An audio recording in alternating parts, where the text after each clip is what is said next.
Happy Devils Sunday. This is the Let's Go Devils podcast Sunday edition.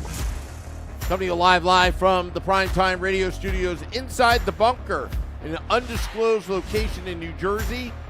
From the Mountain View to the highest point of New Jersey to Scotty's famous Michael J. Fox apartment in beautiful Beverly Hills, California. Hearing live on Facebook Live, YouTube Live, X Live, and Twitch on the Let's Go Devils Network. Tonight's title is Jack Hughes is on fire. Fire. Oh, baby. He is. Yeah, he is. That's right. Yeah. I don't know who else has him on their fantasy team out there, but holy hell is he doing well. He is one of the bright spots of my fantasy team, which is going to about to go 0-2. So while I may know a couple things about goaltending, I may be able to top the idiots when it comes to picking playoff series. Only to be second bested by a finger painter. Yeah, my fantasy team's not good. But Jack Hughes watch what you say, history fantastic. Boy. Hey, I know I'm a nerd. I know I'm a history nerd. Just like I know that you're a finger painter and you deal in shapes and colors. I do. You watch your mouth. For someone that teaches it, you don't learn from it. Well, you're right. I don't, and I'm not ashamed to admit that. But yeah, Jack Hughes is on fire. Dude, I was with little Steve from Hockey on Tap today, and he even mentioned it. Jack Hughes is on Hart Trophy pace right now, which I thought was a great compliment. He's 10 points in 4 games is insane. Oh, yes, man. only 4 games. Only 4 games. Let's not get too crazy. I got to look at and his even total. Jack Hughes says fantasy. Continue. But even Jack Hughes, says it's only 4 games. That's nothing. Realistic. Jesper, yeah, he's being very realistic. Jesper Bratt, 8 points in 4 games. He's on a 2 points per game streak right now. Listen, the team, that's all good and great. The team's 2-1-1. Yeah. They just need to start stringing some more wins together. Who cares who's scoring the points as long as they're winning? But to see Jack doing what he's doing and the way he finished that game off the other day, oh my God. That was such a nasty shot just to be like casual, come across the middle. Boom. Yep. Boom. Boom. Just put it through and holster the sword. Just for reference, he currently has achieved for me 33.5 points in fantasy in 4 games. That's insane. 4 games played, 33.5 points. He is going to be my perpetual keeper. And the second keeper may be another Hughes by the name of Luke, who is also on my roster. But it's either him or McKinnon, so I'll have to deal with that when that problem comes. But that's a good problem to have.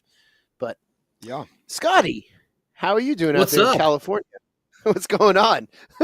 Doing well. Yeah, no, Jack Hughes is insane right now, which is great. He's on pace for 205 points, which is unreal. Mm-hmm. And Jesper Bratt's on pace for like 160 some. So 164. We love that. We love that. The one thing of note, though, is, Devils definitely seem to have an early season injury bug going on with Get it out of the way now. Miller. Get it out of the way now. Get it out of the way now. Yeah, Nolan Foote, now Nico Hischier, Eric Halla, Palat, got wiped out by Kyle Palmieri. That was scary. It was scary. It was completely, it wasn't like a dirty play or anything like that. But yeah, you definitely hold your breath because Palat is a piece we paid a lot of money for, and we have him on this team for leadership and that stability and being able to bounce up and down between those lines and to be able to have that third line that is really productive.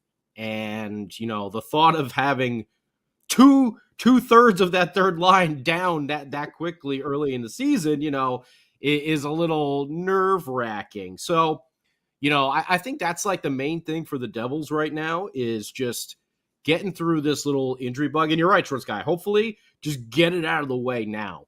I mean, the way Jack, Jesper, and Toffoli have bonded in chemistry out there on the ice. I'm, outside of McDavid and Draisaitl, I really can't think of a better line in the NHL right now. They are just dominant because it's not just Jack. Like we were saying, Jesper Bratt is tied for second with DeBrincat. I don't know. Well, that was yesterday. I don't know about after today's standings or whatever, games and everything like that. But with 10 points and then 8 points, and Toffoli, you've seen that he's had the chances. And he's had a lot of good setups as well. Feed and Jack and Jesper, they're out there on the PP1. You see Luke Hughes out there on the PP1. I mean, that power play is just going to be lethal. Absolutely, lethal. And Nico, he's a little dinged up now with the sinus fracture. I wouldn't be surprised to see him miss a game or two. Maybe he won't, but I know we were talking about it in our little group text.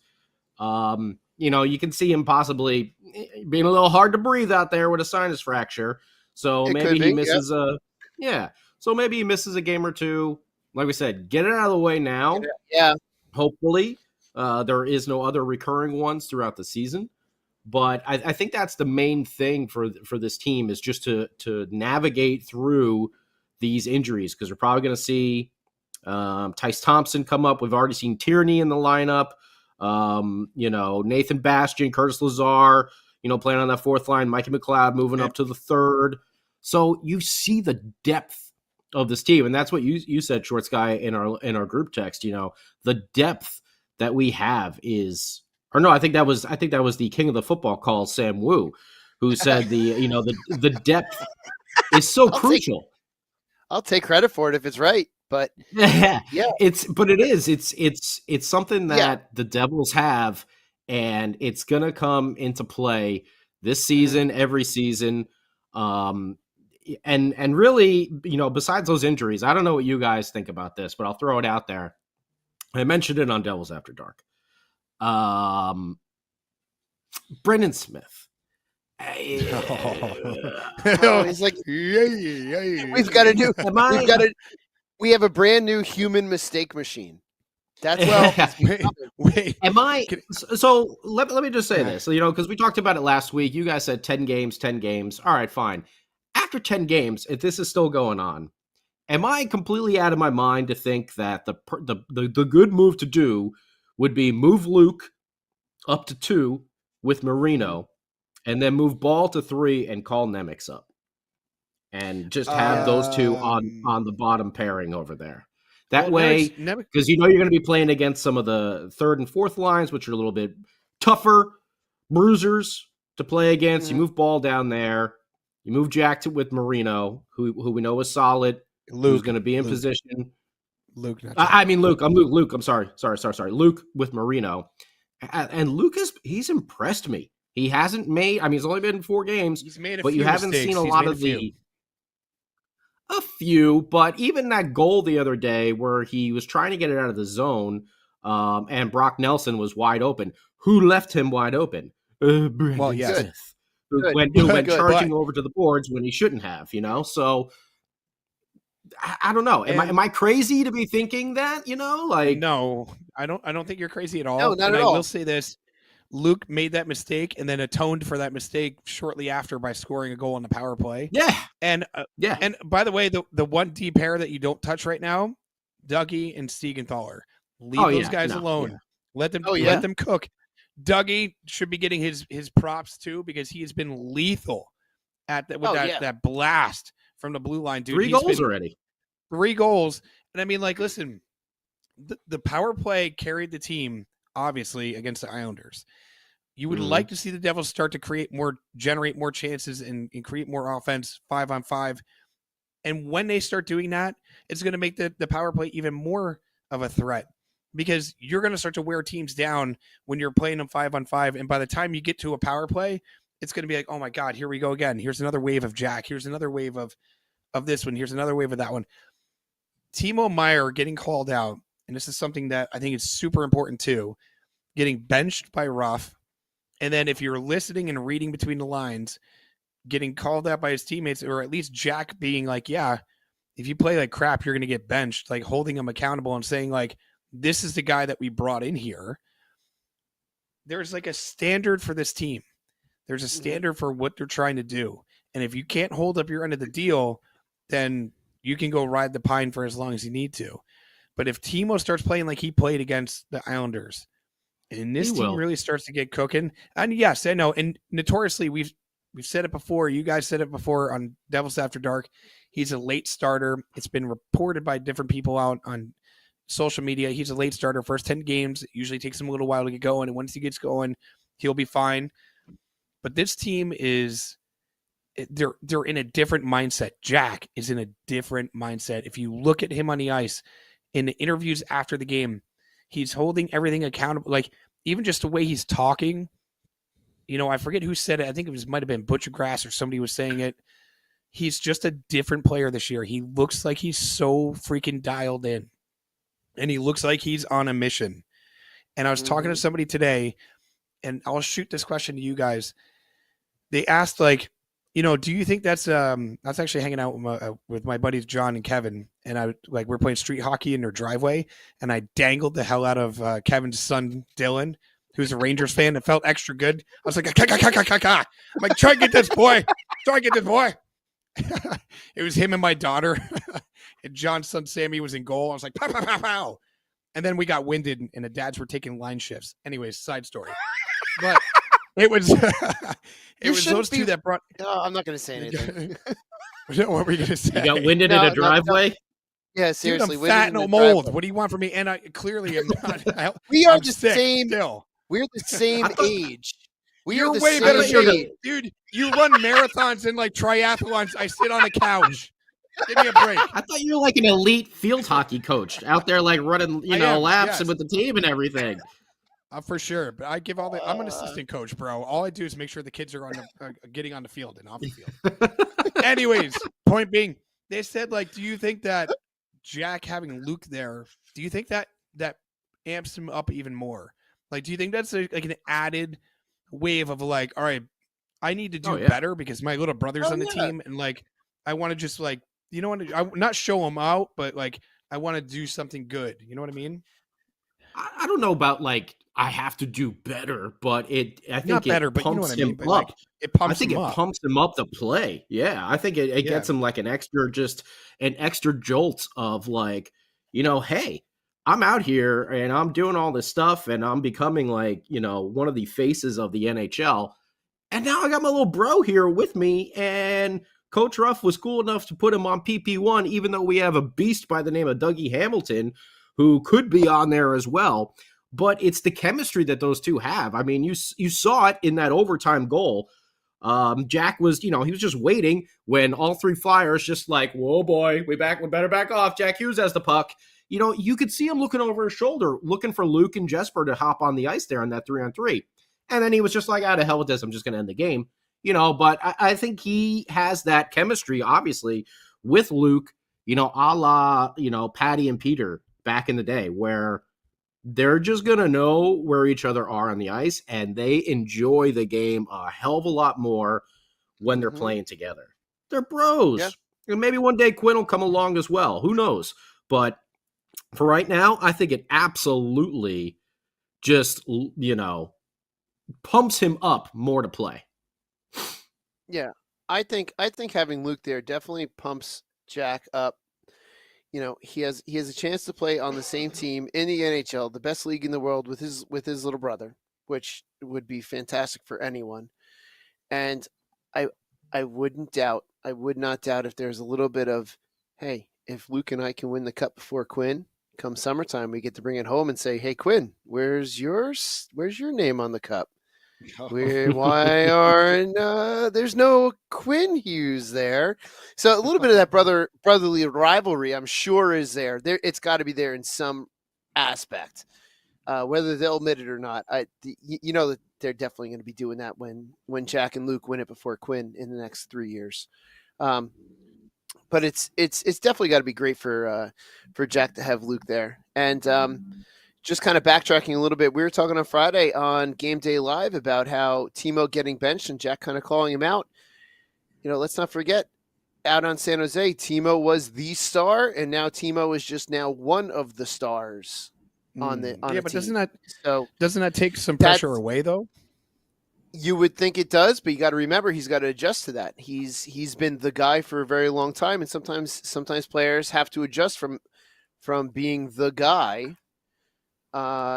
and then to being part of a cast of guys. So it could still be old habits because he had to just do everything in San Jose. He doesn't have to do that, and he could still be in that mindset. Do you guys do you really feel like it was calling out, or do you feel more it was like, trying to give him a little shake of confidence? Like, hey, we know you're better than this. Like, I didn't read it more as like calling him out.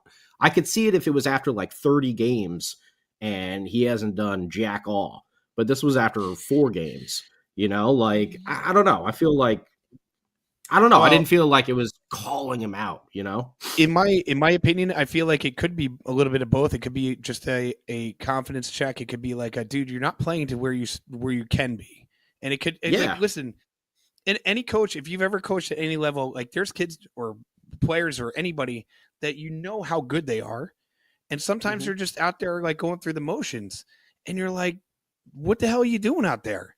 So sure. Yeah. Once in a while you'll like check them. You'll be like, all right, you're coming to the bench. Like you're just coming off. You need to just sit down and think for a little bit because you're out there dogging it and you're out there like playing like DS. And I don't know if it's a necessary like, oh, he's played so bad they had to bench him.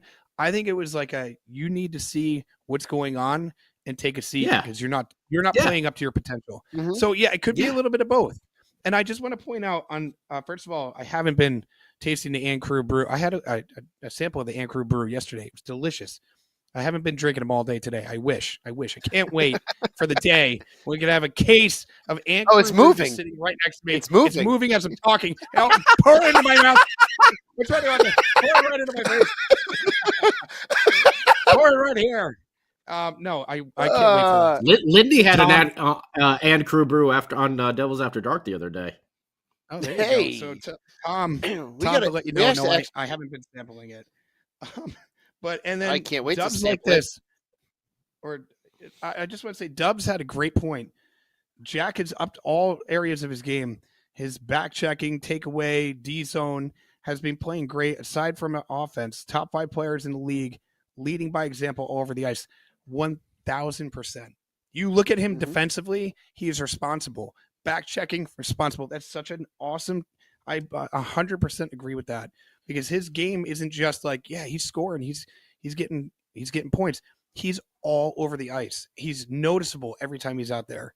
He has you like that feeling, like Kovalchuk feeling, like he gets the puck, you're like lifting up out of your seat because you're like, oh, here comes Jack. What's he going to do? Here comes Scotty with the notes. Yeah, I'm just looking back to see which one it was. Smart. There was one goal that the Islanders, it was the Brock Nelson goal, the first one. Man, did Jack Hughes look pissed after that goal? I mean, he just looked angry on the ice, slamming his stick on the goalpost. Dude, he's been showing that passion since game 1.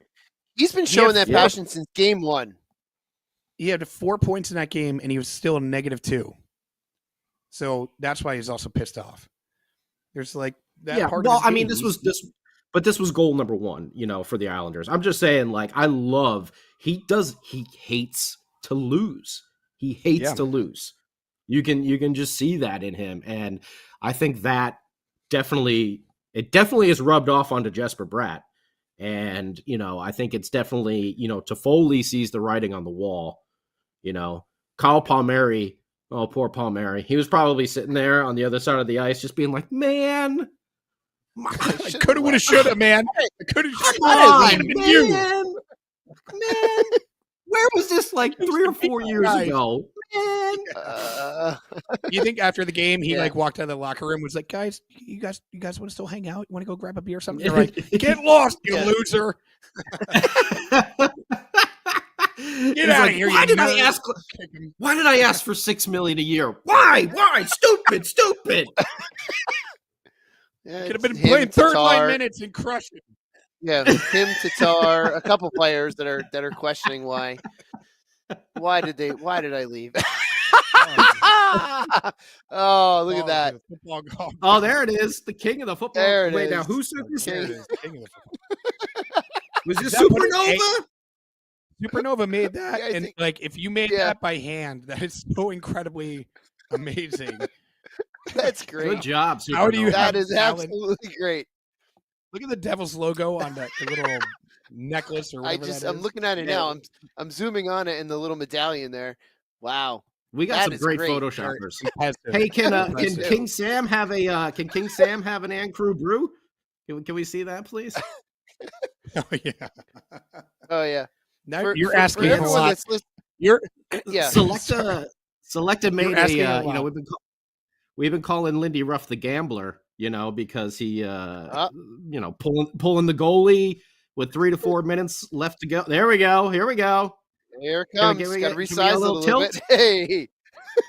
Oh, I didn't even notice gra- the devil's medallion around the neck. Wow, Yeah. look at that. Where have you been? Our Where have you been? Our graphics department There it is is. really, really earning their money. We got a new graphics guy. He's really working overtime. He is. We He got, really is. we got some good photoshoppers. Thank you, Supernova. Thank you, Thanks to Selecta, Let's for Go the Devils Podcast Lindy Ruff, graphics department. Your the Lindy sound. Ruff Kenny Rogers picture. Who sent in the Finding Timo one? Sam, I can't remember. Oh, that's a good one too. Oh my gosh. I think there was Where's two the people. Lindy one? There was two people, Andrew and somebody else. I forgot the other person. Where's the Lindy one? There's a Lindy one? The gambler, the Kenny Rogers. Oh yeah, I'll pull that up. Sam, You got Supernova to said know Sam is going to when be to selling hold 'em. signed prints. No when to fold 'em. And not even No originally way. signed. He'll Oh. sign one and then photocopy about a dozen of them, and then he'll just sell those. Yeah. Yeah. And it'll all be staged, like Sam's been accused of staging Staged. autograph signings. Stage. It's all staged. By the There's way, a just salad in the crown. Speaking, Is there a speaking salad of- in the crown? Is there a Where's the salad in Sam the crown? salad? I gotta look at There this. should be a Sam salad up on the top. Seriously, Sam that salad. Sam salad would be nothing but crab legs and steak. That's all that Yeah. Sam salad would be. That's what the Crab crown, legs the and crown is steak. made out of. That's what King Kevin crab Ball legs. eats.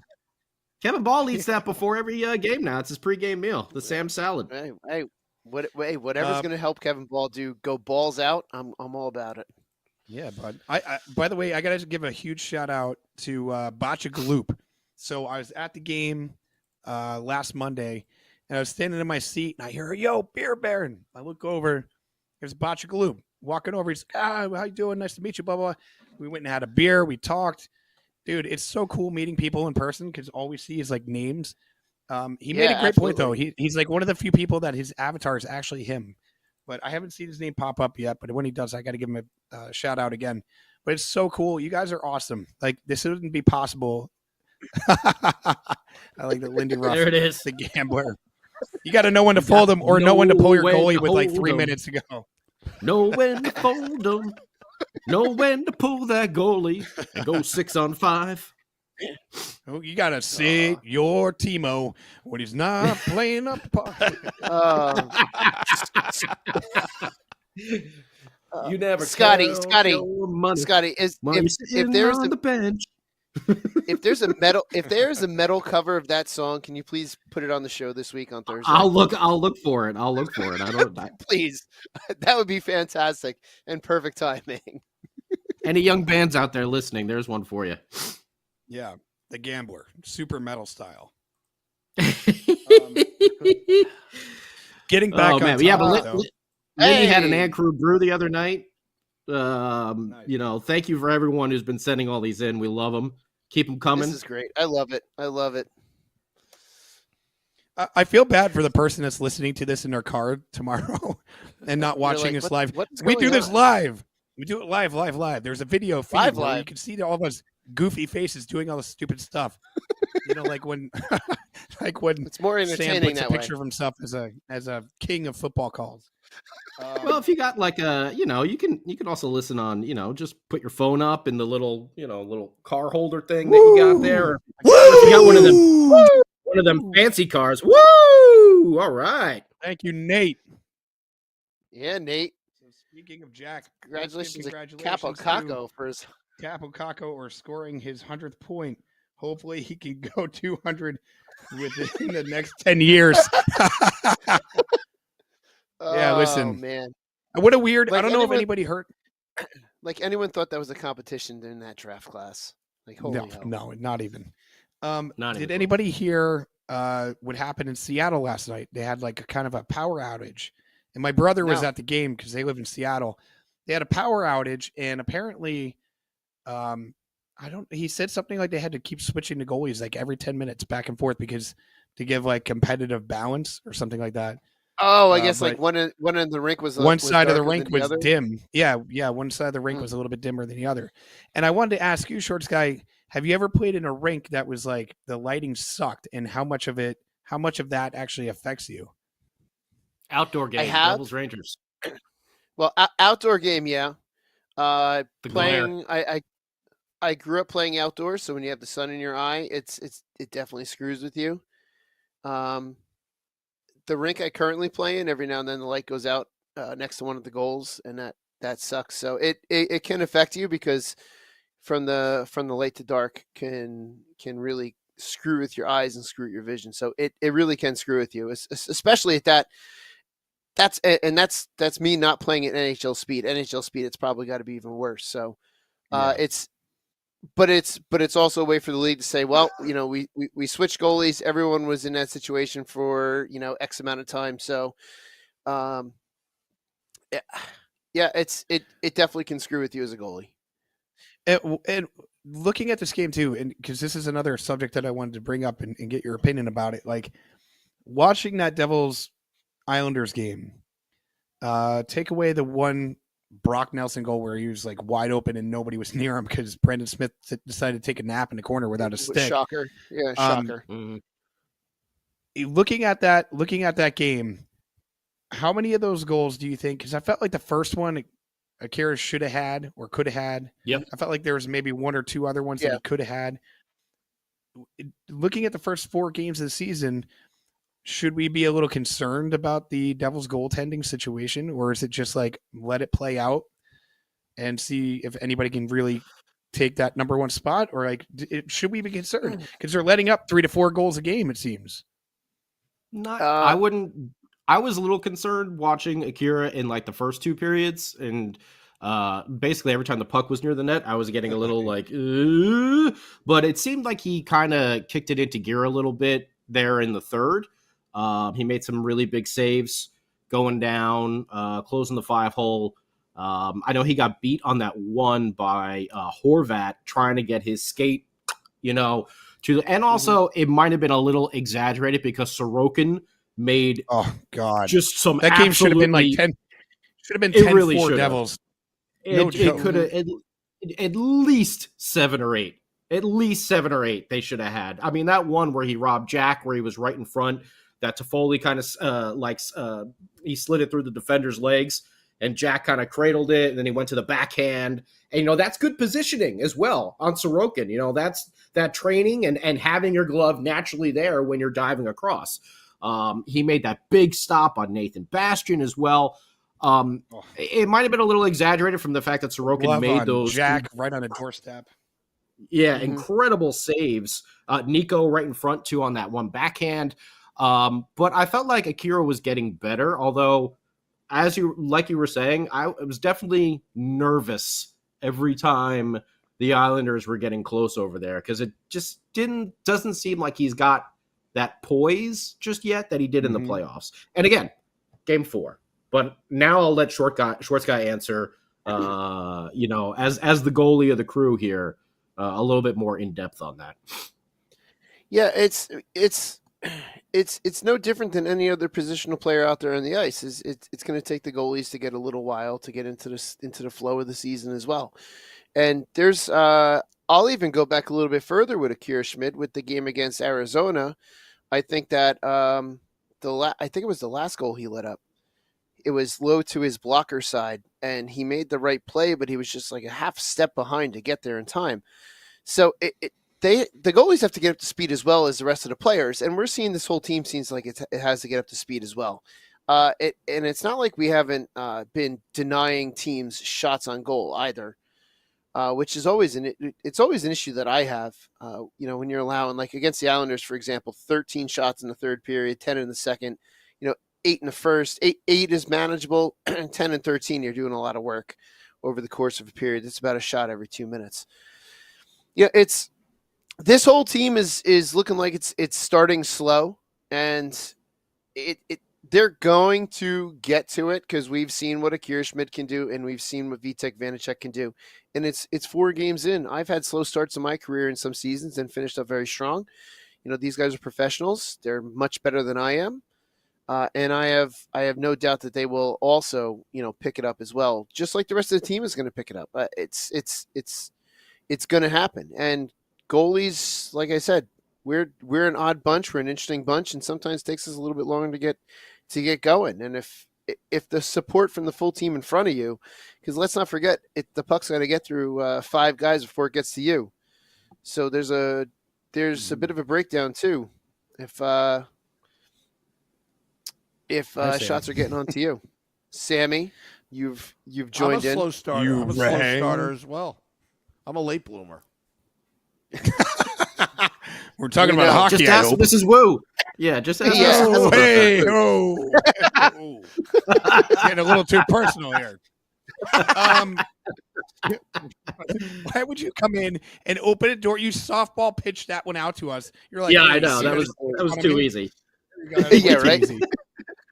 By the way, that's like bringing in the position player, in the 16-0 blowout game there, throwing the 40-mile-an-hour lollipop across the. It's the EFIS pitch. It's the EFIS pitch. Yeah. It just slowly comes in. By the way, Tom, I'll be at the. The beer can is moving. Oh, the beer can's moving again. All over Beer Baron. Beer Baron getting showered in beer. Showered in beer. Tom, I will be going to the game on Wednesday, so hopefully we'll see some people there. I'm going to be getting to the game like right before puck drop, though. It's kind of like one of those weird like situations. I know, I hate that. I think Dubs, you were on fire tonight, dude, because you brought up another good point. The Devils D, he says it might be the Devils D more than the goaltending. Less beef, not as much shot blocking up, and 2 new pairings. That definitely does. And Shorts Guy, you were just alluding to that. Like, that definitely does have something to do with it. We lost Ryan Graves. That's a huge body that was blocking a lot of shots. That was Scotty, what was the stat on that? How many block shots did we lose with losing him? Oh, like man. Him and him and Damon. Yeah, there was a lot between them. It was over 200 that they had together. Yeah. And so you're in the crease, and that you have that, either that pair defenseman or one defenseman that's out there on the ice with you, that if they're able to block a shot, that you have the full trust they're going to do that. And then all of a sudden you don't have that trust, and you don't know, okay, well, these are new defensemen. Some of them are new, some of them you're not used to, because just like forwards got to get used to playing with new, with new forwards. As a goaltender, you got to get used to playing with new defensemen in front of you. And what are they going to do? Are they going to lean towards trying to block the shot? Are they going to give you the shot? Like you discuss this stuff, but in the flow of the game, sometimes you just don't really know what's going. It takes a while to get that chemistry together, and losing that amount of block shots, that was over 200 shots blocked, which meant that 200 or so less shots on goal than would have had that the goaltenders would have had to have faced, if I can speak correctly. So that's a big deal.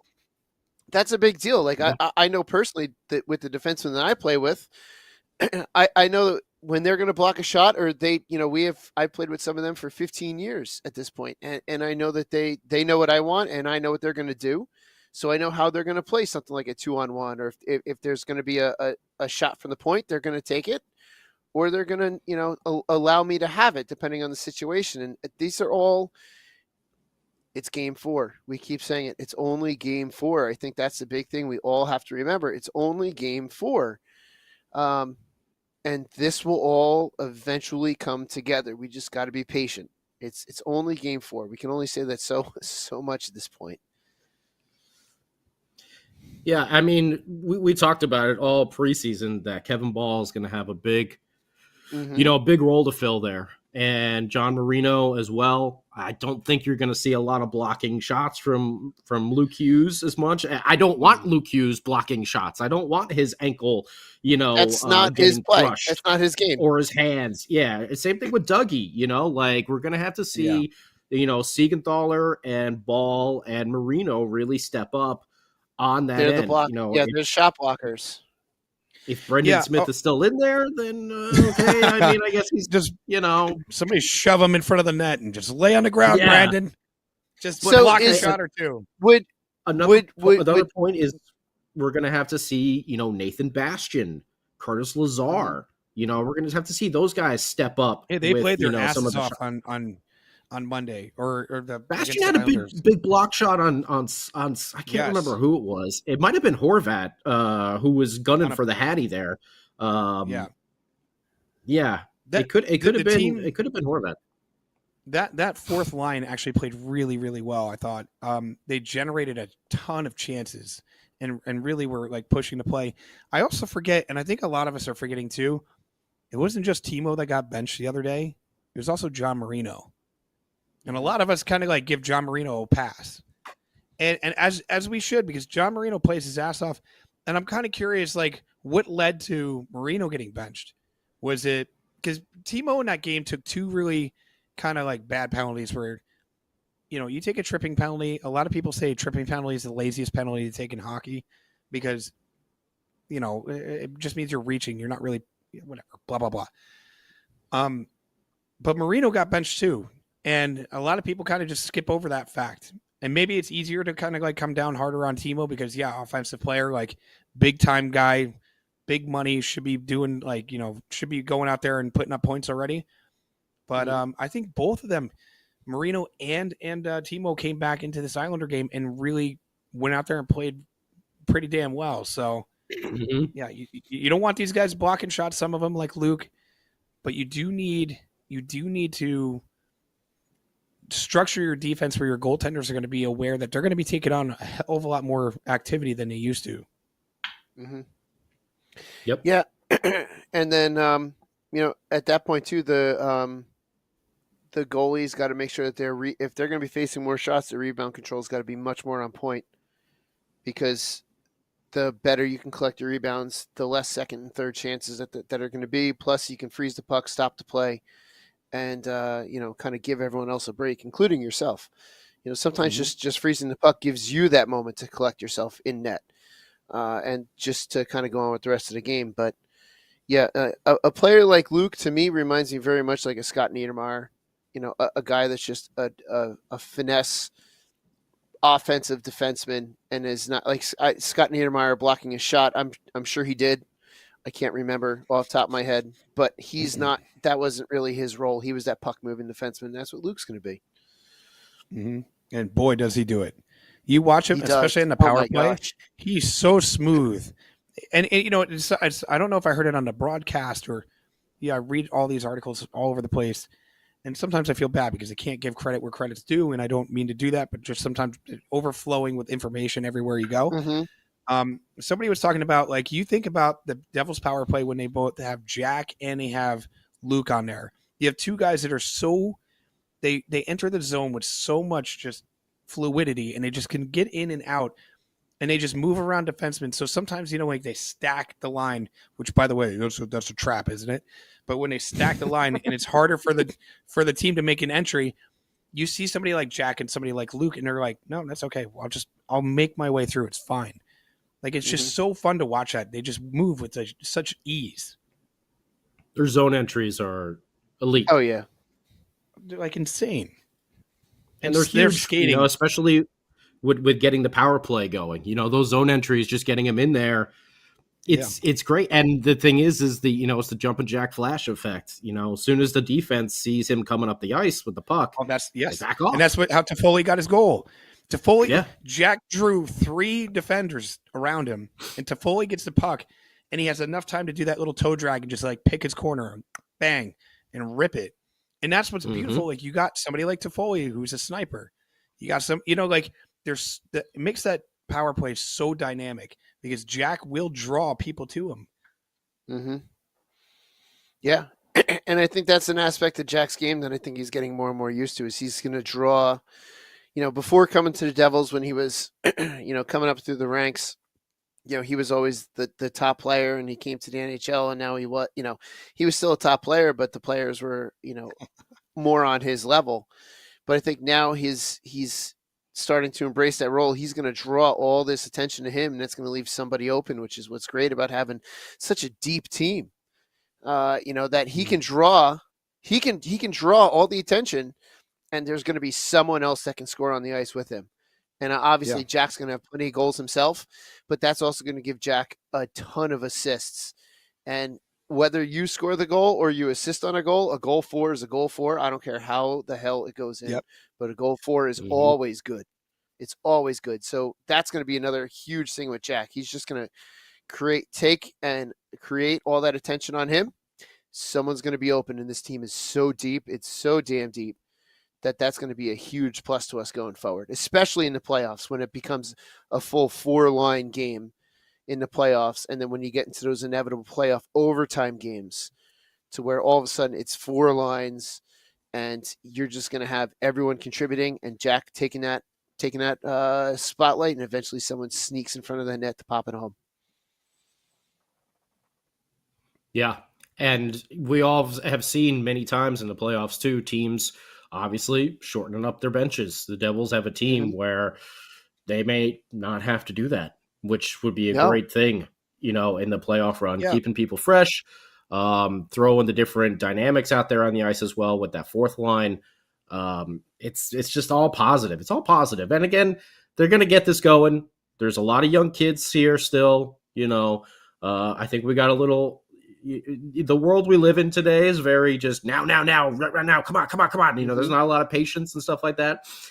We have shown some though through the years here with the losing, and we got a good taste of the winning last year, and we want more, and that's natural. That's natural. But yeah, these guys are gonna all find their game, and when they get into midseason form, look out.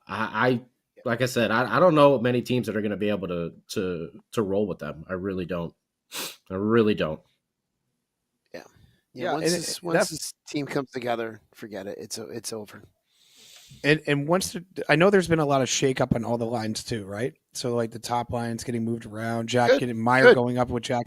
Good. It's because once it starts to solidify and you're 15 games into the season and hopefully everybody's healthy and things could start really clicking together, you get that really good chemistry and that in each line starts to find their identity. And I think that's where this team is going to get really nasty because if you got 4 lines that know their role and they have like a defined kind of like, this is how we're going to roll this. And Lindy could sit back and be like, okay, we're on the road. We know they're going to match up against Jack. So put the Jack line out there, get a little, push, and then boom, pull and put Nico's line out there. Now they're getting thrown something else. It's like you have so many different options. And what's great is like Nosek came in and played on that 4th line. It's another guy that was not in the team last year that like, I feel like there's certain things that are going to like really galvanize this team together. And the play of the 4th line, the play of like these grinders are going to help, open the ice up for Jack and the rest of the boys. Yeah, and Lindy has shown, no fear in the idea of switching up the lines. We saw it all the time last year where second period would come and, the Devils would, have the line shuffled. And he's not, as terrible as John Hines was, the old Hines lines where it was different every single night. Within the period, they were changing. Yeah, first shift. Like, all right, let's shuffle everything up, we didn't score that shift. Change it up. That was too much. But Lindy Ruff, like you're saying, is got his finger on that, doing it correctly. He really does. He really, really does. He's got his finger on the pulse of this team. He knows how to motivate these guys. He knows how to get them going. And they, for right now, they are responding to him. And, every coach obviously has their own, their own run with each team. That's the whole part of being a head coach, is someday you will be let go. Most likely, you will be let go, unless you're Scotty Bowman and decide to retire instead. But every coach has gotten let go, basically. But for right now, can't fire me. I quit. Yeah. for right now, Jack has the respect of this team, and they're buying into his system. They're not trying to go rogue. They're not trying to do their own thing out there. They are doing what Lindy is asking them to do. And, the results so far, I say, have been positive. Yeah, we had a couple, the one loss in the OT shootout, okay. But it's only the first 4 games. They were in every single one of them. Your top line is on fire. You have a second line that's still finding its footing, obviously, with Nico hurt now. We got to see if he's going to be. We got 3 games this week, and we got another back-to-back already. 2 back-to-backs already, Tuesday and Wednesday. It's such a weird schedule. And home and away as well. Yeah. It's not like it's like 2 back-to-backs at home. It's home and away. And I know Montreal's not far, but still, you're still getting on a plane and you're still flying back. Yep. Yeah. Through customs, all that a sort lot. of stuff. Uh-oh. Short guy freeze. Dolan got him There again. he is. There he is. Damn, Dolan James got him Dolan. again. Damn, James Dolan. I'm so glad your MSG blew up in that bad Godzilla movie.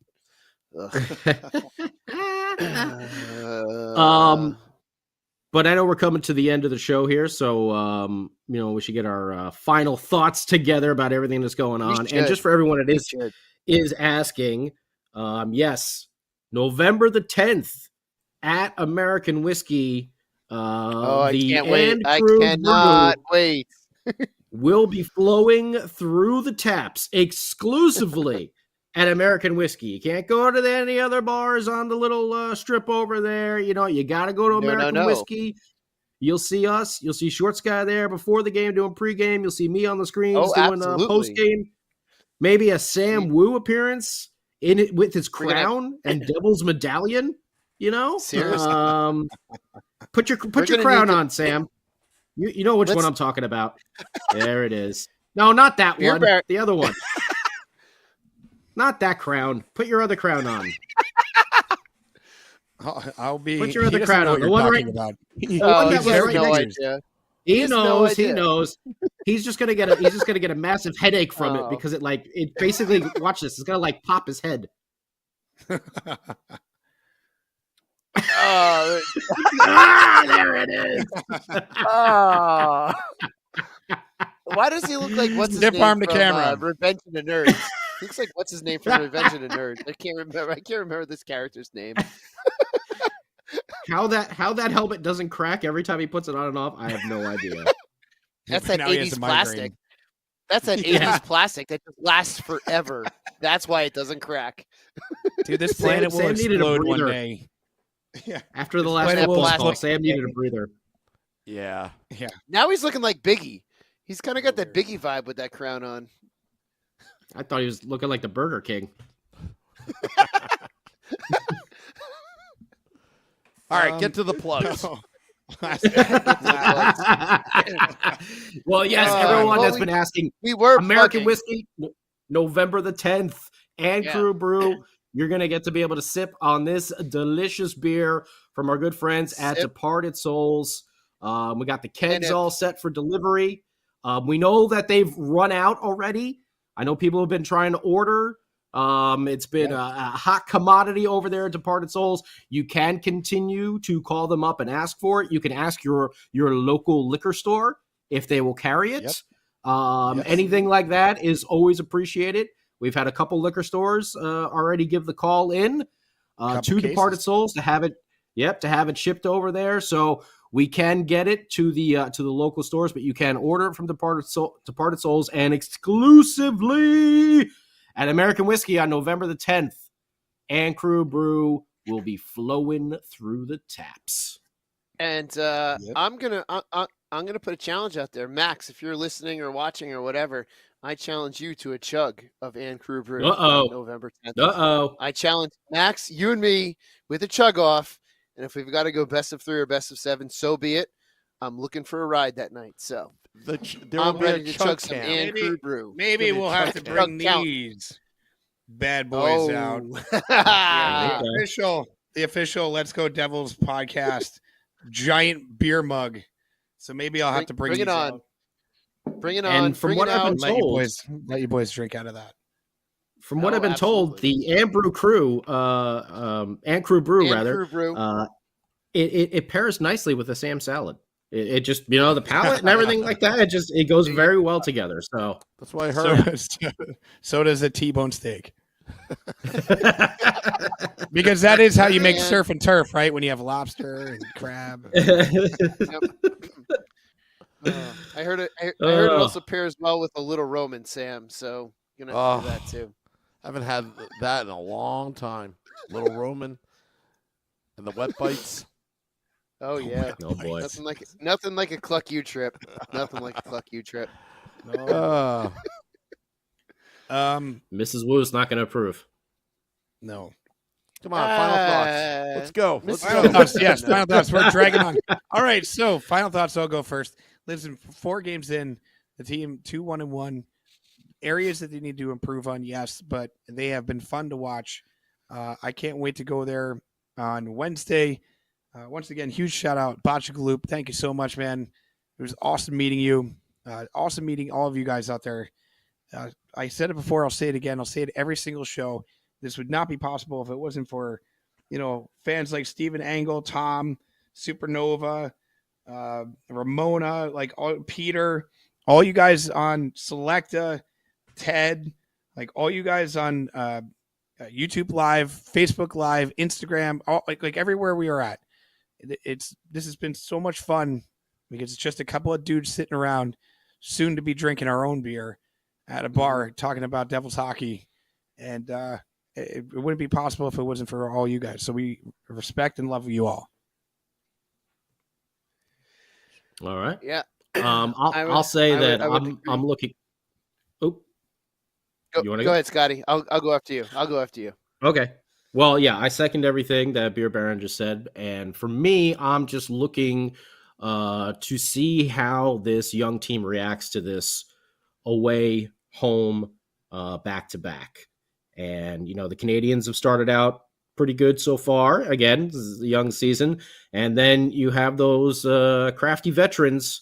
The Washington Capitals are coming in, and they're going to be a physical team. So they're the back end of that back-to-back. And so I would love to just see how the Devils are going to react to that on Wednesday nights. It's a little bit of a later start, 7:30. See if that helps them out a little bit. But that'll be what I'm looking for in this week, is just how the Devils prepare and play, how they perform in this back-to-back scenario going against a team, like the Washington Capitals. Yeah, I'm going to third what Beer Baron has said through what Scotty has said. Of all the fans, this is great. Having our own beer is going to be fantastic, and I can't wait to drink it with everyone on November 10th and have multiple beers with multiple people at the same time. Yeah, it's going to be a tough week. It's, last week was a light week. We only had the, 2 games or whatever, but this week's going to be a good test. We're going to see both goalies this week. That's for certain. Let's tighten up that defense. Let's get these goaltenders on point, and let's start making some saves and start scoring some goals and winning some games. And it's early in the season. It's no reason to panic. And I think the Devils will do just fine. And look for me at American Whiskey some point this week, whether it be Wednesday or Friday or Sunday or a combination of 2 or 3 of those games. So if you're going to the game, come to American Whiskey. I'll either be there virtually or in person. So if I'm there in person, come say hi. Yeah. Just want to let everyone know that next Sunday's podcast, I guess conflicting with the game. I forgot what time that game is on. 5 o'clock, I think. 5 o'clock? I believe it's 5 o'clock start, yeah. Okay. We'll have to figure that. We'll figure out the scheduling. Figure it out. I know Steve Engel needs a schedule. It's not like he doesn't have an alert thing on his phone. But anyway, just a programming note that I will be at the Elementary in Hackensack on Tuesday with Nick Villano of pucksandpitchforks.com. We're also going to be with Danielle McCartney, WFAN. Come out to Hackensack out in Bergen County on Tuesday for Game Day Live and Devils After Dark. Scotty, we will be beaming him in to the bar from the confines of his Michael J. Fox Studios. Palatial Estates. The Palatial Estates in Beverly Hills. Yeah. He's too rich for us to seriously come. Yeah, right. All right. Well, thank you, everybody. Dropping the podcast at midnight. Let's sweep the week. That's my new theme. And sweep the week. Sweep the week. Sweep the leg. Yes. And November 10th is going to be an amazing I can't wait. Party. I have off that day. Yeah. I have off on the 10th. I can't wait. Yeah, I have off on the 10th. Beer Baron has off that day, but he's not going to be around. We're going to have to I'll be on the West Coast, but I know you'll be on the West Coast. Zooming in. Yep. Something. Yeah, buddy. All right. So I'll see you later. Till next time, let's go Devils.